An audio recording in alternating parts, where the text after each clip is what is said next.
অনেক ভালোবাসতাম ছেলেটিকে, আর ছেলেটিও আমাকে ভীষণ ভালোবাসতো। যত যাই হোক না কেন দুজন দুজনকে ছাড়বো না এই পণ করে রেখেছিলাম। কিন্তু তার বাবা মার জন্য আমাদের বিয়েটা আর হয়নি।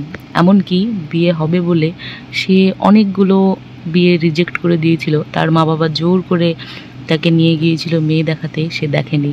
তখনও সে আমার সাথেই ফোনে কন্ট্যাক্ট করে রেখে দিত, আর আমি শুনতাম কী কী হচ্ছে তা। নিজের ছেলের জেদের বসে এসে আমাকে দেখতেও এসেছিল তারা।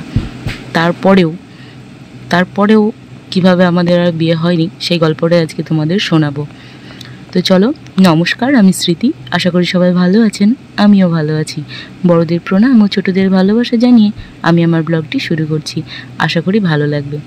সকালবেলায় ছাদে গিয়েছিলাম, ছাদে গিয়ে মনটা ফুরফুরে করে নিয়ে চলে এসেছি।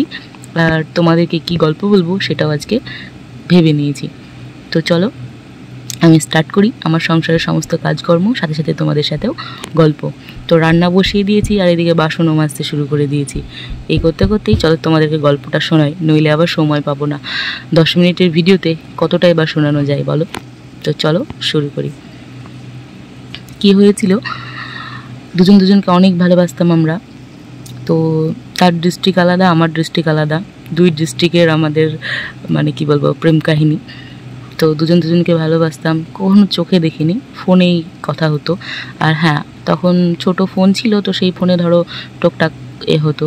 তো ফেসবুক ডাউনলোড করে তার ছবিগুলো দেখতাম আর ভীষণ ভালো লাগতো তাকে।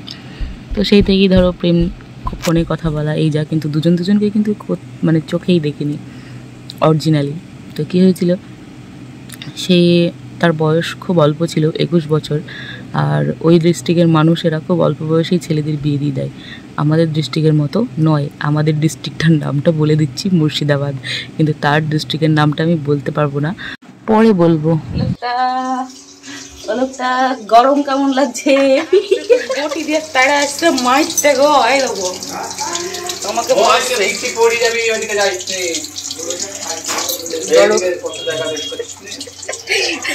গরম ভালো লাগছে।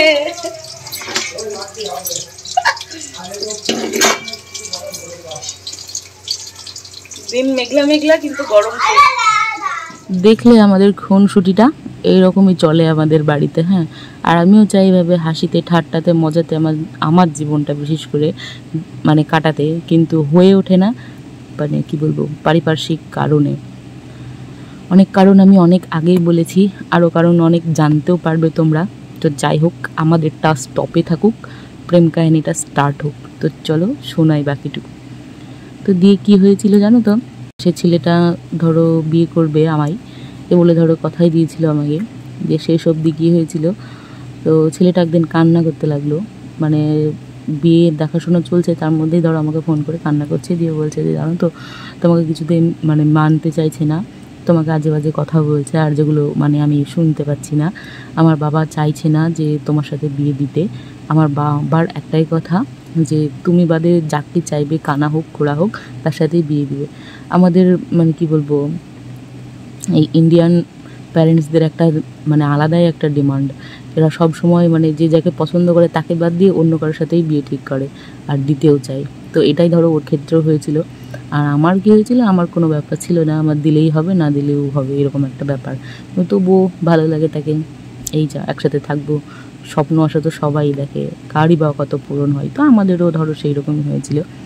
দিয়ে কী হয়েছিল, দিয়ে একদিন তো মানে ভীষণ মুড অফ আমাদের দুজনেরই। তার মধ্যে থেকে ধরো হঠাৎ করে উঠে আমাকে বলছে যে তোমার মা বাবাকে বলো আমরা দেখতে আসছি। দিয়ে কী হয়েছে, তো সত্যি সত্যি বলেও দিলাম। আমি তো এমনিতেই খুব সাহসী, দিয়ে বলে দিলাম। তো তারপরে কি হলো, তারা দেখতে আসলো। দেখতে দেখতে এসেছে এমন ছিমছাম হয়ে এসেছে, মানে কেউ বলবে না যে এরা মানে মেয়ে দেখতে এসেছে। তো মানে সেই পাশের বাড়ির লোক আর এক পাশের বাড়িতে গেলে যেমনভাবে সেজে গুজে যায় ওরকম, মানে কেমন একটা ময়লা টয়লা থাক, ওসব কিছু আর বলছি না। তো জাতা মাতা পরে ধরো এসছে, মানে এক কথায় দেওয়ার ইচ্ছা নেই যেখানে, সেখানে কি পরিপাটিভাবে কেউ যাবে, কেউ যাবে না। দিয়ে ধরো আমি সেজে গুজে ঘর থেকে বেরোলাম। আমাকে দেখেই তো আর 5 জনের তো মুখ থ হয়ে গিয়েছে, কেননা আমি একটু থরবড়ে টাইপের। তো সেখানে গেলাম, বসলাম, সবার দিকে তাকাচ্ছি, মানে ওরা চেয়েছিল একটু লাজুক লাজুক হয়ে বসবে, কিন্তু আমি তো সেটা নই। দিয়ে ধরো বসিনি। তারপরে ছেলের বাবা তো আমার দিকে ডির হয়ে তাকিয়ে বসেছিল, কিন্তু আমি একবার তাকেই চোখ নামিয়ে ফেলেছিলাম। দিয়ে ধরো আর তাকায়নি।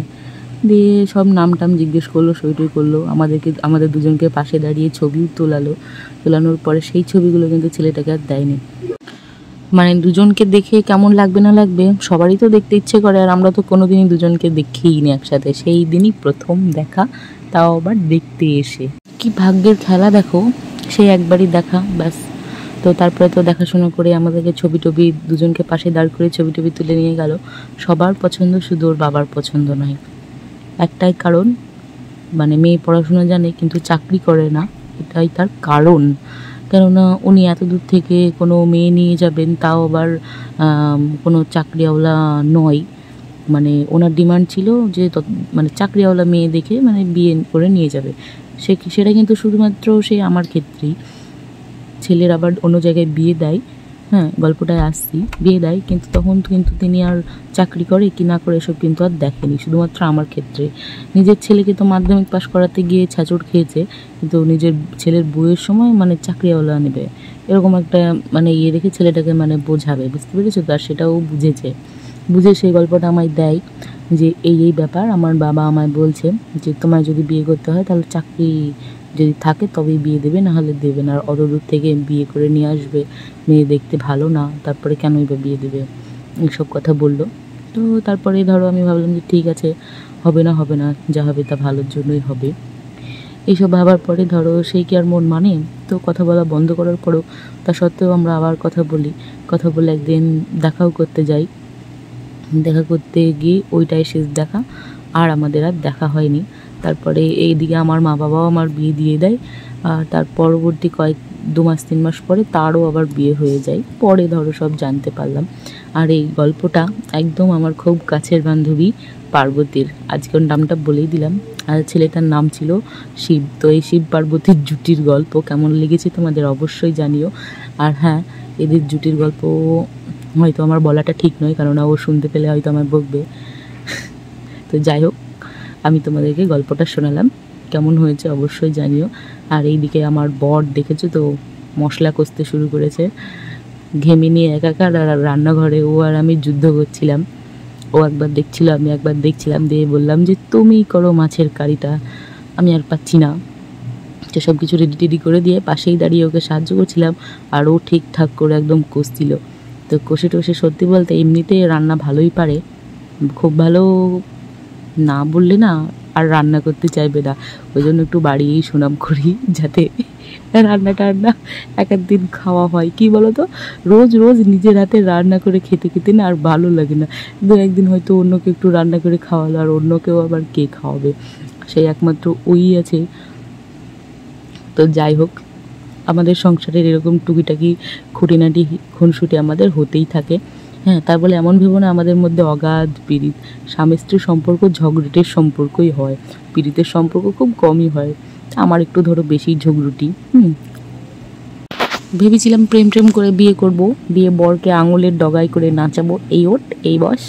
তো না, সেটা আর কপালে নেই। সেই বরই আমাকে ধরো আঙুলের ডগায় উপরে নাচাই আর ওঠাই, এরকম একটা ব্যাপার। তো সবার দেখা দেখি আমারও প্রেম করতে ভীষণ ইচ্ছে করে। এখন এত বলি একটু মিষ্টি করে কথা বলো আমার সাথে, একটু ভালো মানে করো, যেমনটা প্রেমিক করে, কিন্তু না, কিছুতেই করে না। সেই কি আর বলবো, মানে বুঝতেই পারছো, একদম মুখ তো নয়, একদম পুরো খাড়ুস টাইপের। মানে মুখ থেকে কথা বেরোলো না কেন বোমা, শুনলেই একদম, আর কানে পড়লেই বাদাম করে ফেটে যাবে। তো ধরো আগে তো খুব মাঝে আমাদের হতো এইসব কথাবার্তা নিয়ে। আমি ধরো এমনিতেই মানে ঠান্ডা মেজাজি, আবার বদ মেজাজিও। কেউ যদি আমার সাথে ভালো করে কথা বলেন, আমি তার সাথে খুব মিষ্টি করে কথা বলবো। আর কেউ যদি আমার সাথে একটু চ্যাক ব্যাক করে কথা বলে, ব্যাস আমার মাথা একদম হিট হয়ে যায়, দিয়ে তার সাথে আমিও সেইভাবেই কথা বলি। সে বর হোক আর ছড় হোক, কাউকেই ছাড়ি না। তো বিয়ের প্রথম বরের সাথে এরকম লেগেই থাকতো টুকটাক। তো অনেকেই বলতো যে এসব করিস না, অমুক তমুক।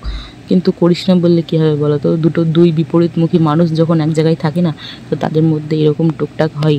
একে দুয়ে ধরো দুজনেই যদি স্যাক্রিফাইস না করে, দুজনকে মেনে না নিলে না সম্পর্ক কোনো দিনও টিকে না। আমাদেরও ঠিক সেরকমই হয়েছিল।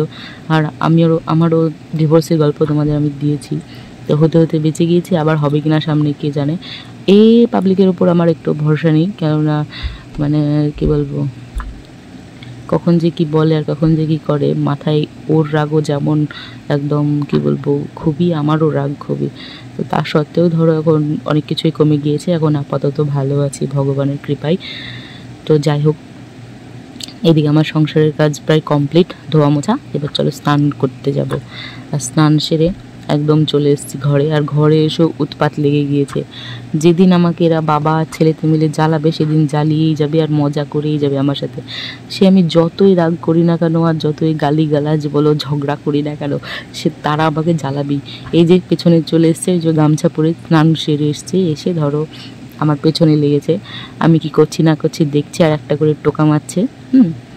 তো ওই করতে করতে বাবা ছেলে হাসাহাসি করছে আর এইসব করছে।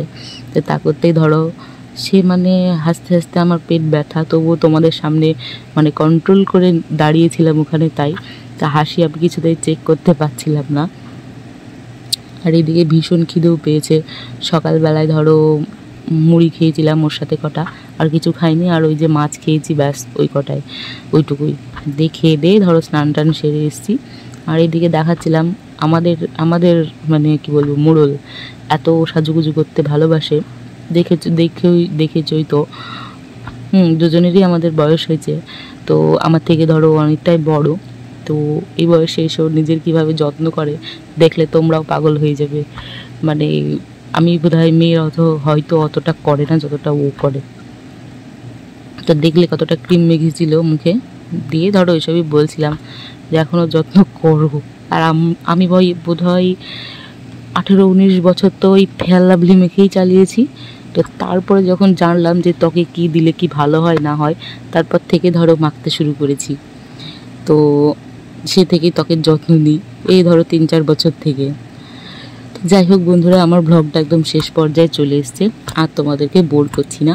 চলো আজকের মতো টাটা, গুড বাই, টাটা, ভালো থেকো সবাই।